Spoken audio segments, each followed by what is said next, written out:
Atiga 450 ming so'mdan disk kravatlarni optim joyiga yetib keldi. Mana shu ko'rib turganlar, ya'ni polni komplekt bo'ladi. Bunisi 550 ming so'm, bunisi 750 ming so'm. Dars qiladiganini keraksa, bir kishining narxi 700 ming so'm, ikki kishining narxi 900 ming so'm bo'ladi. Xolagan svetingizda, xolagan turingizda ikkita stolchasiga bonus qilib berishadi. Undan tashqari pampers almashtiradiganigacha bo'ladi. Pampers almashtiradiganini desana, eng arzoni 600 ming so'mdan boshlanadi. Undan tashqari yosh bolalaringizni oyoq kiyimi tashqarida turmasin, turmasin shkafchalargacha qo'yib berishdi. Bu ham 600 ming so'm bo'ladi. Undan tashqari do'stlar, yarim ochiladigan, ya'ni Bugatti bo'ladi. Tagida ya'ni bits qilib turib, ya'ni diodlargacha yonar ekan. Narxi 1 million 350 ming so'm bo'ladi. Xolagan mashinangizda, xolagan svetingizda makinan qilib beramiz deyapti.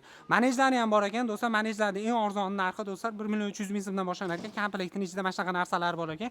Uyog'iga ketaverar ekan. Shkaflarimizga keladigan bo'lsa, eng arzoni 1 million so'mdan boshlab uyog'iga ketaveradi. Xolasini dars qilib turib karayotlar etsana, bular ham bor. Narxiga keladigan bo'lsa 350 ming so'm, 450 ming so'm bo'ladi. Dastavkalar bor. Kelishilgan holatda biz turgan joy Andijon, ya'ni mebel bozorida turibmiz. Zakaz berish akalarimiz nomerlarini pastda qoldirdik.